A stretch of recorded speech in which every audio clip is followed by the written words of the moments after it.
Before I start this episode, I just want to let you guys know that it is currently 1:54 in the morning. I don't know if you can see that. Um, if you can't, I promise you I'm not lying to you. Don't ask me why. I'm not going to tell you the reason why I'm recording at 1:54 in the fucking morning. But that's just what you got to do sometimes. You know what I'm saying? I'm just trying to get this content out. I'm trying to be as consistent as possible. And instead of waiting another day, waiting another week, I said, fuck it. Let's just turn on the cameras at 1:54 in the morning. After it took me hours to set up by myself, because I don't got a team. Can't afford a team. Team. What team? I don't got money for a team. My pockets can't afford a team. My pockets don't know what team is. Can't afford that shit. So I spent hours trying to set up this bullshit. Got a monitor over there. I'm probably going to be looking at the entire time while I'm recording. Give me 1 second. I'm going to get angry. Hate being broke. All right. Yeah, so it's damn near 2:00 in the morning. So let's see how long it takes me to record this. I'm trying to go to the gym tomorrow. Trying to be, active. Back to what I was talking about. Last episode, I spoke about me wanting to go from freelance to starting my own creative agency. Now, obviously, this is something that doesn't happen overnight at all. I'm aware of this. I made a 5-year plan for myself. I made a yearly plan. I made a 3-year plan. I, wrote out what I believe would be the process to get to the point where I'm trying to get to. I'm ready for things not to go as planned, not because I'm pessimistic, not at all. People that know me can tell you I'm not, but you got to be ready for things not to go as planned, and then you pivot. I'm fine with that. I'm fine with that. But on this episode, I wanted to speak about like the process that is going to take for me to get there, the steps that I'm taking right now, the challenges that I'm going to be facing and that I've already faced, and how I'm dealing with these challenges right now. I don't know how I'm going to deal with my challenges in the future. I'll deal with that when I get there. But there's certain ways that I'm dealing with these challenges right now. One of those things involves ChatGPT.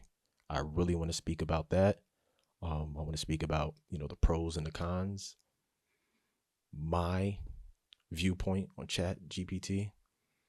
I'm going to speak about, me, obviously, I can't just say, now I have a creative agency.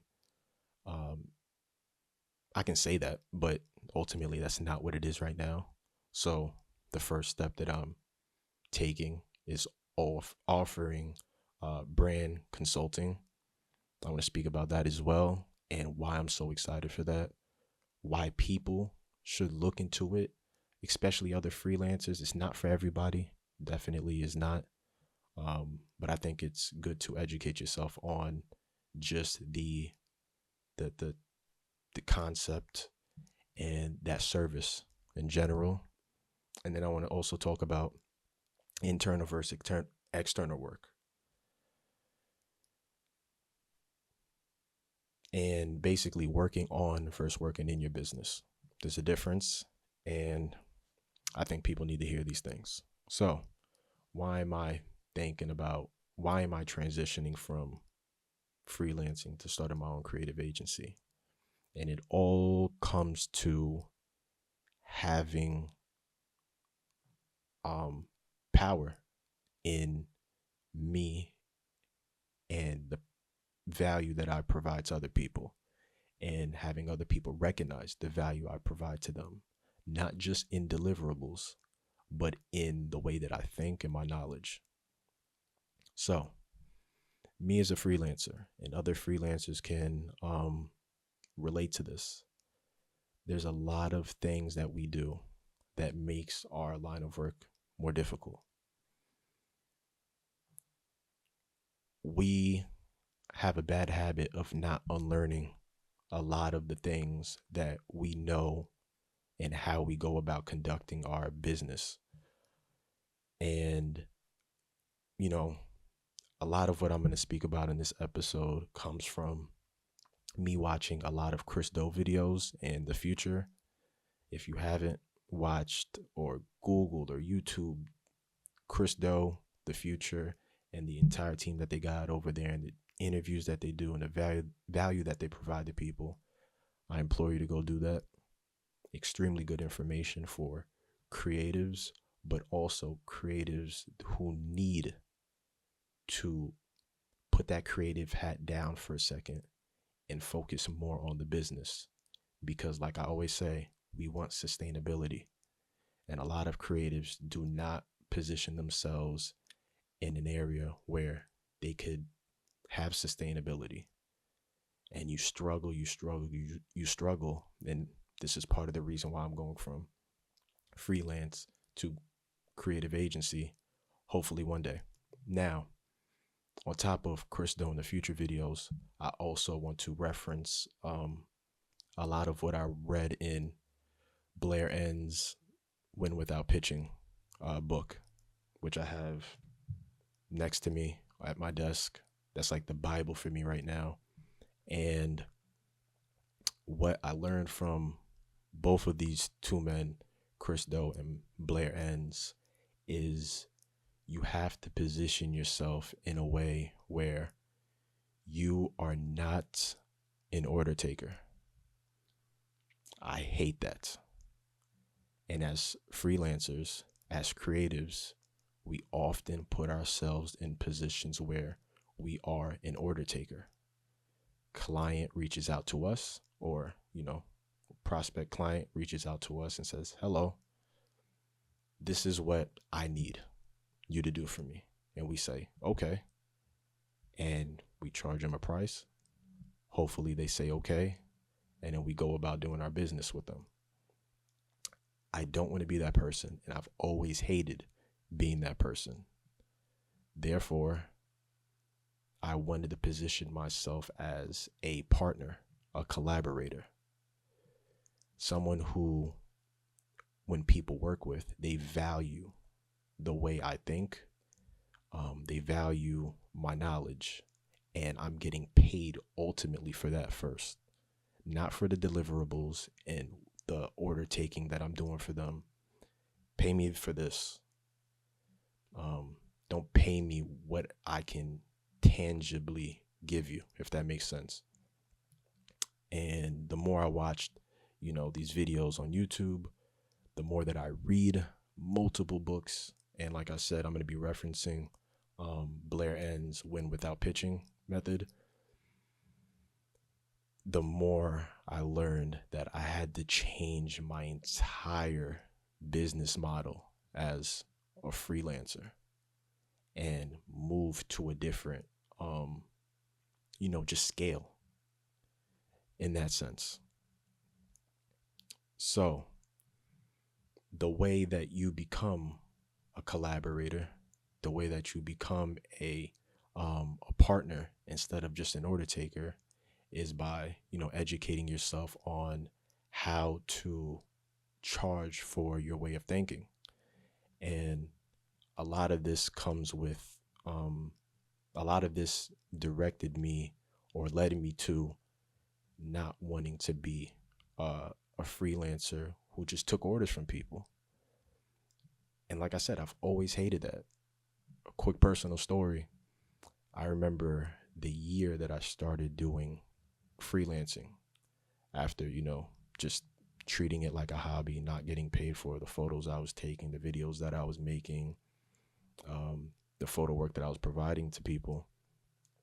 The first year, which was 2018, that I really started having my first consistent client that would book me for multiple shoots and photo shoots and videos throughout the year. This was a music artist that needed, photo shoots done, who needed the videos done, and they would reach out to me and say, hey, I need a video done. And I would say, okay, let's do it. Charge them a price. We would do the video, get it done, and deliver it to them. They would contact me again. Hey, I need a photo shoot done. I would say, okay, charge them a price. We will get the photo shoot done, deliver it to them, and that's that. As months went by, the person was constantly telling me, like, my music isn't getting listened to.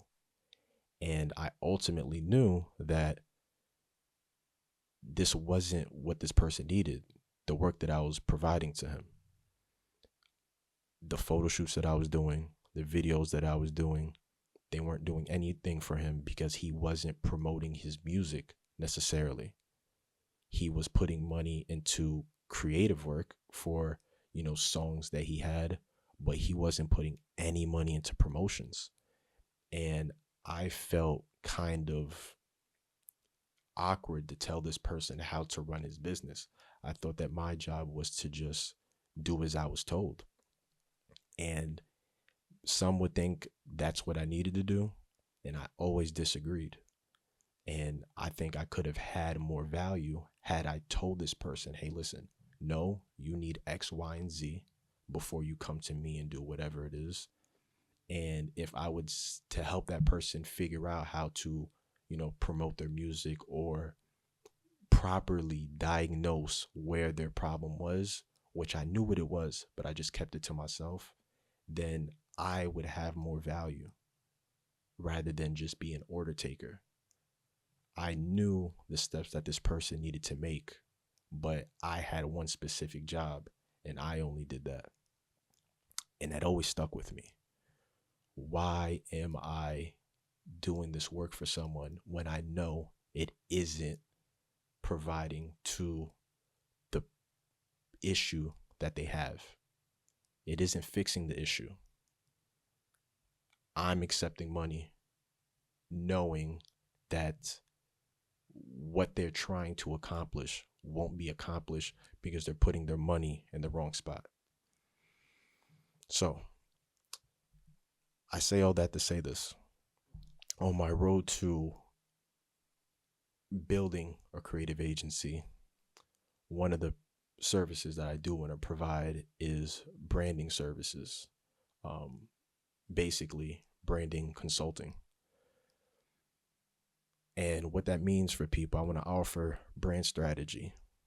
And brand strategy is ultimately a person who bridges the gap between the issue that a client or a partner has and where they're trying to be. So you have two ends, you have 2 points.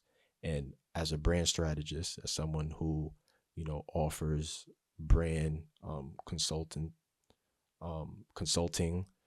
you want to bridge the gap for those people and find out what their issue is and find out what the proper treatment it is for them to take in order to solve their issue. And after reading, multiple books, Blair Enns' Win Without Pitching Method, watching multiple Chris Doe's, YouTube videos and, other brand strategists all over the internet and, really doing the work and educating myself. This service, this line of work intrigued me so much because I ultimately had always been a big fan of branding, not just with myself. And, at early on in my career, I, considered myself a personal brand. Most of us creatives and freelancers do. And ultimately, I just had no clue what a brand was. Most people have no clue what a brand was. And now I understand why people hire brand strategists, because these people do so much necessary work for, personal brands, but even bigger than that, businesses. And they really shape the identity. They shape so much of what a business is and, their ability to grow. But what really captured my attention with branding, which is the first step that I'm going to be taking into ultimately having a creative agency is myself. I come from a background of going to school to be in the medical field. And, growing up, the reason why that field intrigued me so much, besides me just being like a medical nerd and just loving the information that I got from, or that I learned within that line of work, was, to put it in a nutshell, the ability to diagnose, prescribe, and treat someone. The process that it takes to go from point A to point B. Having someone come to you and say, "This is my issue," and finding out if or if not that's their issue, and if they have any other issues going on with them. And once you find out what the issue or issues are, you properly prescribe. And then after you prescribe, you treat. And then you see how that does for that person from that point forward. And I think it was Blair Enns who said it in his book. And he explained, not just in terms of brand strategy, but us as freelancers, creatives, but us as experts, and making sure that you position yourself in that manner. It is our job to do the exact same thing. We are supposed to diagnose, we are supposed to prescribe, and we are supposed to treat. And you're supposed to make sure that you do those steps. And if you are able to do those and take those steps and do that for a client, you are making yourself much, much, much more valuable, rather than just being an order taker. So, jumping back to my story earlier, and how I just got paid to do these videos or these photo shoots for that artist that I was working with. And I was knowing that ultimately this was not doing anything for him at all. Like, this was not solving his issue of having his music heard. You know what I'm saying? It was, it was a creative flip, in a sense, if that's how you want to put it, for the music that he was making. It gave a visual aspect, and he could use that to promote. But ultimately, he was supposed to put his money elsewhere, into marketing, into actually posting his music online. He was just not making the necessary steps. And if you're watching this, no disrespect, bro, love you, but it's just the truth.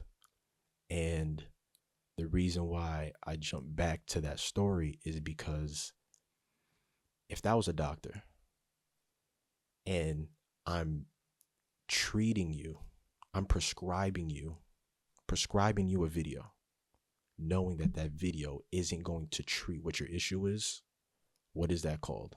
That's called medical malpractice.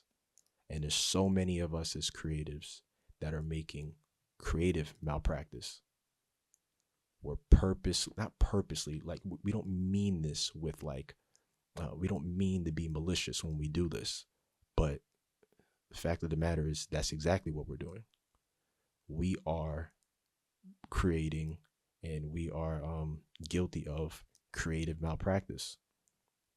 And I just love the comparison that Blair Enns makes when he says us as creatives, us as experts. Let me stop saying creatives.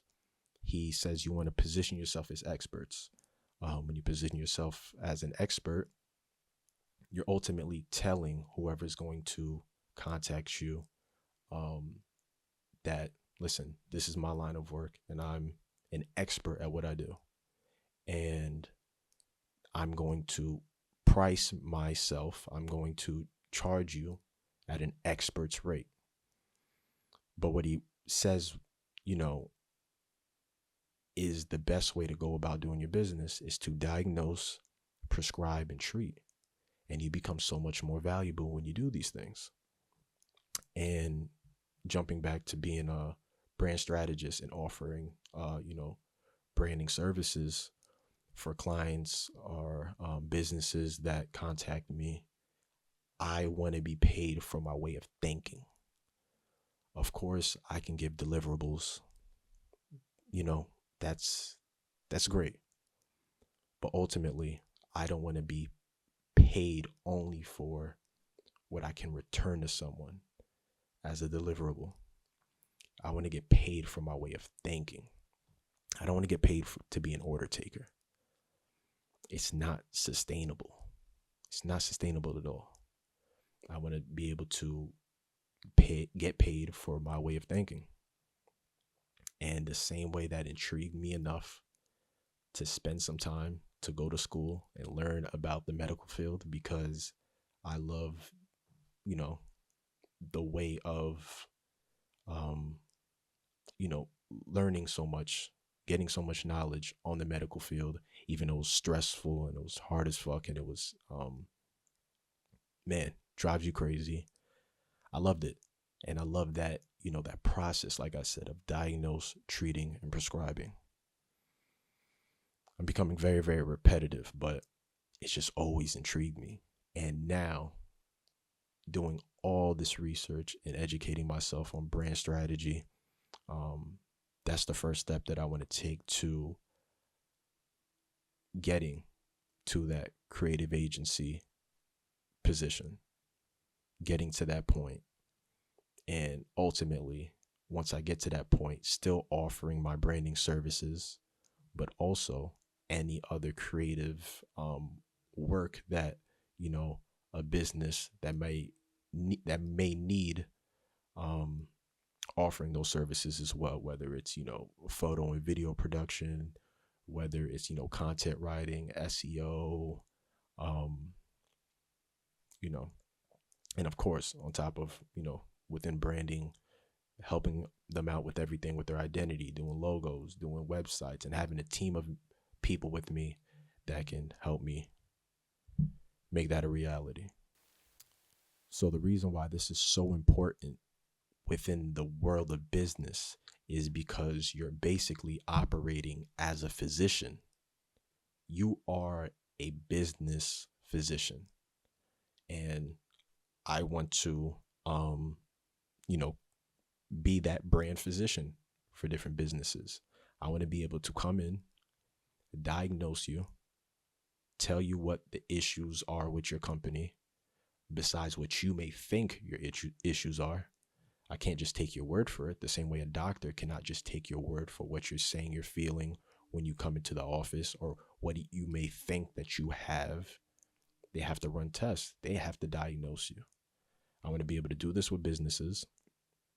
I want to be able to prescribe them, whether it's a new logo, whether it's a new website, whether it's, creating a new name for them, changing their entire identity, offering them that strategy to get from point A to point B and bridge that gap for them. And I want to be able to treat them with that. And then we can go from there and see if what I prescribed and treated you with is ultimately fixing that issue that you came in with. So the analogy between brand strategy and a doctor or physician is the greatest analogy to use when thinking about brand strategy. And ultimately, it's what got me locked in and said, listen, I'm 10 toes down. I'm ready to jump in this. And just to add to the analogy of brand strategist and also a physician, when we go see a physician, when we go see our doctor, you can go in for whatever reason it is. You can go in for something that is very mild or something that is extremely urgent. And depending on your issue, a doctor can tell you, we're going to go to the craziest extreme right now, that you are going to die if you don't fix this issue, right? You can think about whatever that issue is, okay? The same thing goes for a brand strategist. Looking at the issue of your company that you're working with, you can tell them ultimately, if you do not fix this issue, if you do not fix your positioning, if you do not make a clear and concise mission statement, if you don't have an identity, if you don't have a proper, if you don't have the foundation, if you don't have proper structure to what you're doing, your business is going to fail, equivalent to a person dying when a physician talks to them. This is the life expectancy for your business if you do not get these things in order. And that's how valuable this position is. You, someone with an outside lens and someone who can empathize, someone who can look at different situations with objectivity. You can tell this company, not just for the sake of telling them, but because this is actual real and realistic information based on what information that I have right now, what I'm diagnosing you with. If you do not fix this, you're going to lose revenue and company's going to end up in the toilet and die. That's I know it's very, very direct and it's very morbid, but it's the reality of it. We see companies fail all the time. And it's because of issues that maybe they didn't see. Maybe it was a brand strategist that they needed to bring on board and, highlight these issues to them.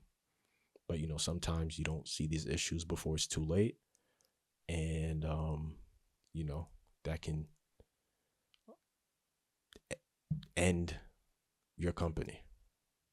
So brand strategy is definitely not only helping me have the information and knowing the necessary steps to help fix issues in certain businesses that may reach out to me, but it's letting me have a level of awareness needed to fix and, scale my business as well.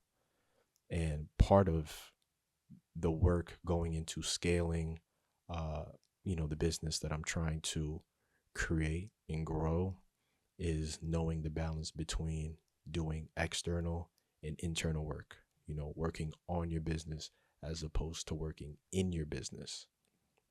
So, just for quick clarifications, working on your business is the same as doing internal work. That's the work that people can't see you doing, as opposed to working in your business that's doing the external work. And let me explain both of these. So, like I said, internal work is doing the work that people cannot see. Self-explanatory, you're doing the work within, inside. The examples that I like to give people with this is, working on your mission, the purpose of your brand or business, your core values. This is all things that people can't see necessarily. You can give them an idea, and that'll be through the external work, but your mission, your core values, your purpose, people can't see these things. But you need to do that work and set that foundation. And I'm going to explain why in a second. Going on to external work, this is the work that people can see. This is what you present to the outside world. And what I like to say and give examples for this is the advertising that you do across all social media platforms. This is the videos that you make, whether you post them on TikTok, YouTube, Instagram. This video that you're watching right now, this is external work. You're watching me. You're seeing this. This is, I'm presenting this to the world.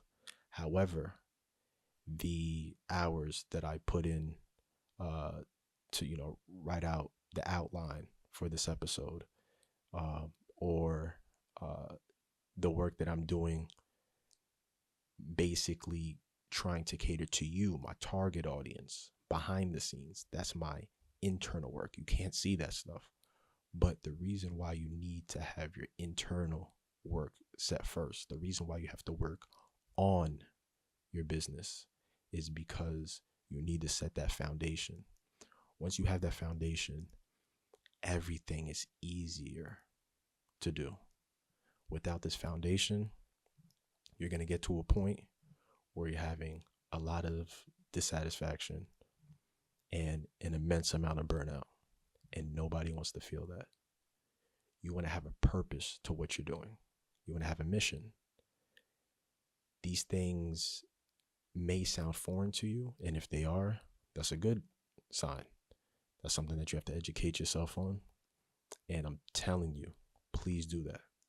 I remember when I first started my creative career and really taking things what I thought was, more serious. I started doing travel photography, traveled to dozens of countries, literally, before I came to this realization that, I had a dream, but I didn't have a mission. I had a dream, but I didn't have a purpose. And there's a difference. With a purpose, with a mission, everything that you create from that point forward has more of a meaning to it. And I truly believe that your viewers can tell that as well. And especially if you consider yourself a personal brand or a business that hopes to have a brand, because there's a difference between the two. Not all brands, not all businesses have brands, I believe. And a brand isn't necessarily a business. So you need to do that internal work. And once you get that internal work done, everything that you decide to do externally, that you put out to the world, will have more of a meaning to it. And your viewers are going to be able to tell. It's the easiest way to build a brand. Do that internal work. That's what branding is. Branding is all, let me not say it's not all internal. A lot of it is internal.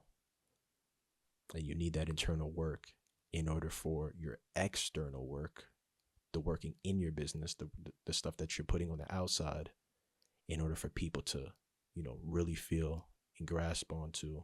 And hopefully you're providing value to people that they can then take and implement on themselves and see growth. So you need a balance of both. And this is how people scale. This is how people grow those successful businesses. This is how, we have those people on social media that are the people we admire, the people that we go to for information, the people who we follow with on their journeys. And it takes a lot of work, the internal work that I've been doing on, my business, on Live from 631, on my brand that I hope that I'm starting to shape. It's not there yet. It's a brand is not necessarily just what I state it is. It's what you believe it is. The person watching this, I can direct you.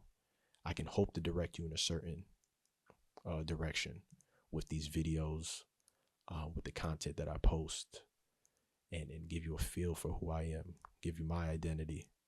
But it's ultimately you who decide what my brand is. So you need to do the internal and external work if you want to see growth.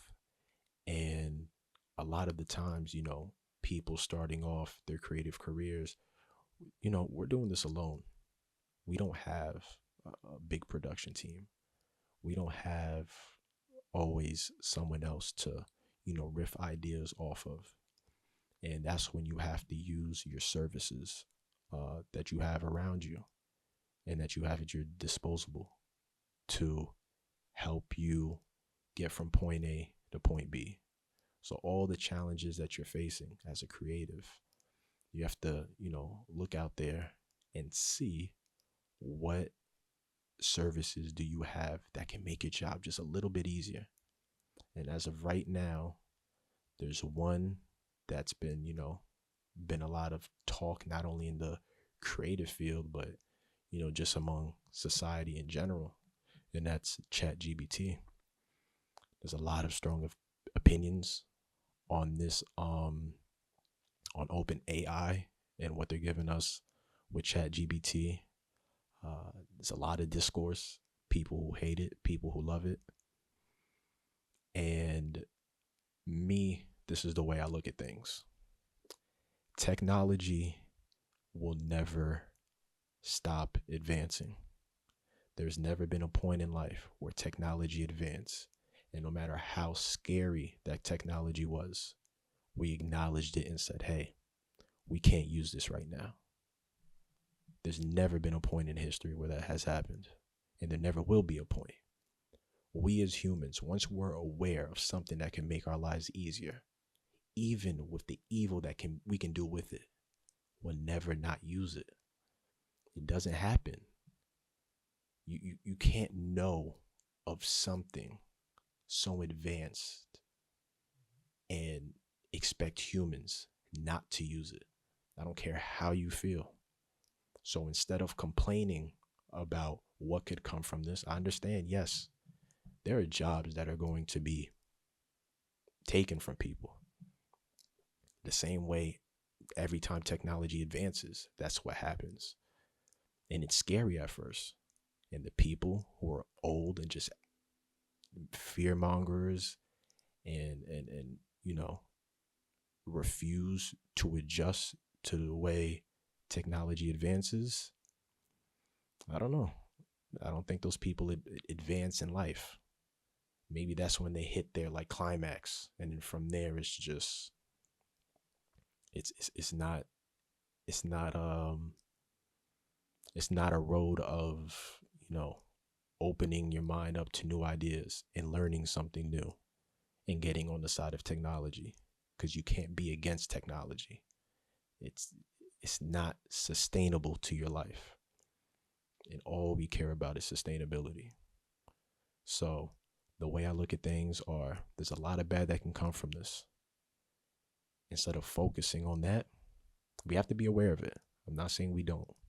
However, technology advances. We are here now. What can we do to make our lives easier?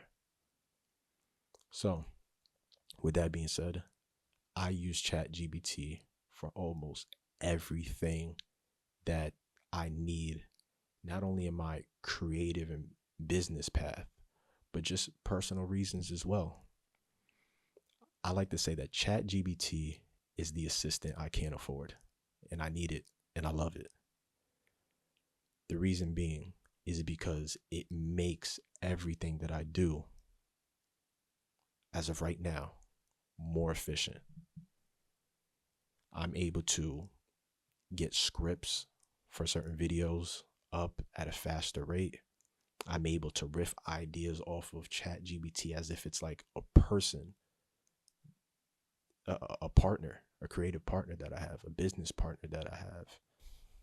But before we get too deep into how you can use ChatGPT and why I think it's extremely beneficial if you allow it to be, it's important to know what exactly is it. And it's basically like a human-like artificial intelligence chatbot that you can just use for everything, damn near. Everything is very broad, and I just don't know how to simplify it down, because I don't think it can be. You can use it for everything, all aspects of your life.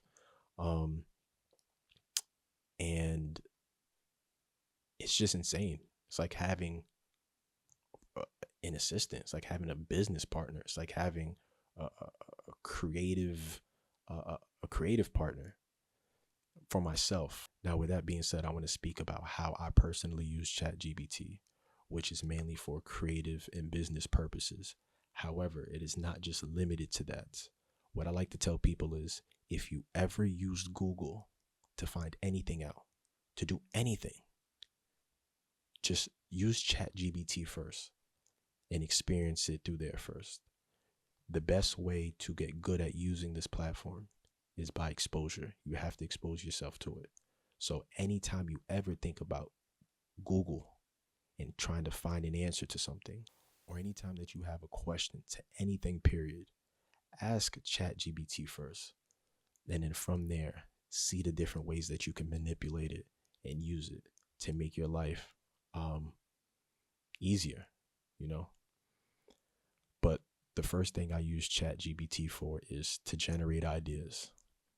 I like to put in different prompts and put it in the position of me, a travel educator, or me, a creative who is a photographer, me, a creative who is a videographer, depending on what project that I'm working on, and giving it a prompt to then, generate some ideas back at me. Or what I like to do is give ChatGPT a idea that I came up with myself and tell them what are different ways I can, execute this in a video. So for those of you that have been following me for a while now, you know that I'm a travel educator and travel photographer, and I sold a travel planning course. Now, I made that course before I knew what ChatGPT was. However, I still like to cater to my audience and help them with different solutions and educate them on different traveling ideas. But I love to use ChatGPT and tell it to put themselves, or tell the AI chatbot to put itself in the shoes of a traveler and tell me a list of different problems that they may come across. And based off the replies or the response that I get from ChatGPT, me, someone who has been traveling for years now, I can say, okay, these are problems that I had at one point, or this is what some people may DM me and ask me questions. Hey, how can I get this? How can I resolve this issue? And based off what my favorite response that ChatGPT may give me, I can say, okay, I'll make a video about this, or I'll make a carousel post showing people how not to make this travel mistake. Those who brought my course know I have a whole section talking about travel, common travel mistakes and how not to make them. And I made this, like I said, before ChatGPT was a thing. But now when I type in what are common travel mistakes that people have, it gives me the response that I made in my course, which goes to show me this AI chat box who is basically fed all the text that is on the internet is confirming, or maybe I'm confirming its response when it comes to common travel mistakes. So I don't like to just always take ChatGPT's word for things. A lot of people do, but I always like to still check my sources still. Maybe that just comes with me not trusting it too much, but I haven't seen it wrong with so much yet, especially when you prompt it the right way. So I basically use it to get a real grasp on my target audience and always be able to cater to it. And this AI chat box, which is constantly being fed text from the internet, I'm assuming it's being updated every once in a while. So I'm always going to have I'm always going to know what my target audience is dealing with, not only because they're going to be contacting me through my DMs and I'm in the travel space, reading the issues people are having, but whatever I do miss, ChatGPT can definitely notify me on that. Another thing that I want people to do is not put too much pressure on themselves on educating themselves on prompts before they use ChatGPT. Don't watch too many videos learning what prompts to use. First, go in there and use it yourself. And I say through time, the same way if you were explaining to a child or to anybody on a task that you want them to do for you. If they did it wrong the first time, you would give them a better explanation, aka prompt, on how to get whatever task that you want done. Okay, so get into ChatGPT and tell it you wanted to make some workouts for you to do throughout the week at the gym, targeting different body areas.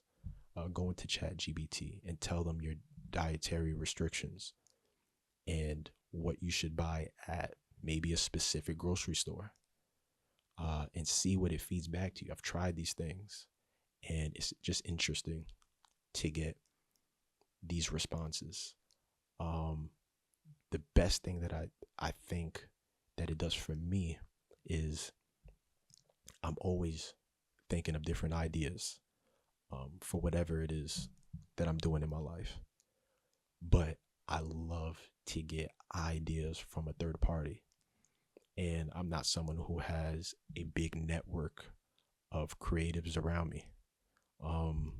That's something that I really do have to work on. However, ChatGPT operates as that for me. I can tell them a project idea that I have, and I can tell ChatGPT, feed me ideas, and it's going to do that. And whatever I like, I'm going to take. Whatever I don't like, I'm just going to say that's garbage. I'm not using it. But it's fun to riff ideas off someone who isn't a human, but it's giving you human-like responses. It's extremely weird, but it makes your life easier. Why would you not use it? So, like I said earlier, it's going to be a disruptor in so many different fields.